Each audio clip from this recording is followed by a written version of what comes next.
All right, resistance training. It is Tuesday, November 4th, 2025. All right, we're going to revisit fighting and fighting arts. So I just wanted to make a recap on the first video and a couple of my training videos to just finish this out. I will no longer be talking about fighting arts, martial arts, boxing, and those types of things. That is kind of my own private thing, so I just wanted to put a couple of them out there. And as you see, this is just my own personal thing that I do on the side as my training, as being a former karate practitioner and instructor.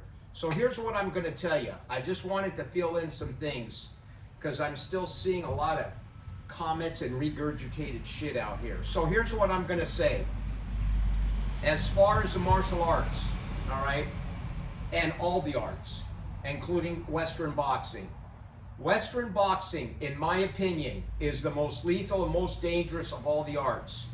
And I say this from experience. You may differ with me, that's fine. But from my experience and from my knowledge as being around boxers and having boxed and having done karate, Shotokan, Shido-Ryu, and done a little bit of wrestling in school, I can tell you a good boxer, a very highly trained boxer with knowledge and trained in the ring is pretty damn lethal. He is something to be reckoned with because he is dangerous. And the reason being is he can place punches correctly, and he uses his body to place enough force to do some devastation to you. And if you look at it, you can look this up. Historically, there's been more deaths contributed to Western boxing than any other type of martial arts. You can check this out. And that's because correct placed blow is lethal. So with that being said I believe, as being a boxer, that boxing will supersede any of the other martial arts. That's my opinion now, but I believe a good trained boxer is hard to beat. And he will most definitely, not always, but most definitely, if he runs into encounters with anyone on the street, if he's proficient and trained and does his bag work and does his training, he will be able to take most people out there, all right? And then when it comes to this size thing, all right, size is gonna matter, all right? A 5'5" guy is not gonna be able to outbox a guy who's 6'6" and 280 pounds. It's gonna be difficult, so take things in perspective, you have to. Because when you get a guy who's 6'6", or 6'4", 6'5", and 250, 260 pounds, you got a guy who's 5'5", 5'4", he can be the best boxer in the world, and I'll tell you, he's not going to be able to get up that high, or he's not going to be able to do much. So see, it's common sense, okay? It's just common sense. Size does matter when it comes to real situations and real fighting. And I will end with this, a couple of things, is that if you look, and Bruce Lee, there's been a lot of talk about Bruce Lee. Bruce Lee, that a lot of people don't know about, because I have his books, I've studied Bruce Lee. Obviously, me being in martial arts back in the 70s when it was the biggest thing, we all loved Bruce Lee.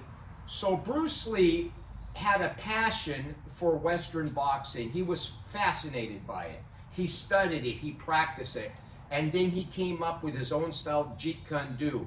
And that style is basically a offshoot of Western boxing because he uses the lead punches. So it's not really karate or kung fu. It has some of that flavor in it, but he's really, technically, when you get down at the end of the day, Bruce Lee was a Western boxer weighing in around 135, 138. So you could put him the equivalent of a Sugar Ray Leonard. So he was very skilled, he was quick, and he was very proficient, all right? That's about it. He was no super legend. He was just a great boxer and a great martial artist, all right? as far as the folk legend, he can take on 10 guys and he can knock down a 200 or 300 pound man is bullshit. All right, that you got, again, use common sense. All right, and I'm going to finish with this. With that being said, I will no longer, this is a wrap for me on the fighting thing. I'm not some badass. I'm not some guy that claims to be a badass in fighting or anything like that. This is my own private thing that I do. The training that I do in here, the boxing, the karate, the katas, that's my own private thing that I keep to myself, and I do it for my own personal thing, all right? I'm not trying to teach anyone. I'm not trying to make any type of claims that if you listen to me or you'll be a badass. On the contrary, what I'm saying is study these things for yourself, and if you want to get into these types of things, go for it. Have fun. It's an art. These are arts. Martial arts are arts. Karate, kung fu, judo, jiu-jitsu, Muay Thai, all these things, that's up to you if you want to pursue them, and that's, you know, your thing. But I will tell you this, again, they are not real. They are sports. They are simulations. They are training. Something for you to do and occupy. So, with that being said, this is the last video I'm going to make on fighting, and we're going to stick to what this channel, it's resistance training. This channel is about lifting and keeping in great shape, all right? This is what I'm all about here, all right? So I just wanted to put that in perspective. So I'm going to end this day with this video, and we're going to get in to the next video that's coming up. It's going to be on myofibular growth. Why I train the way that I do, and I try to train for myofibular versus sarcoplasmic. And we'll get into that on a sit-down video down in the room. Today I'm getting out of here. Going to go get some food and groceries. So,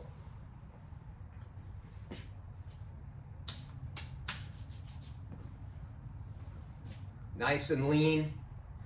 We're staying lean, and that's the way I like it. All right, thanks for watching. We'll talk to you next time.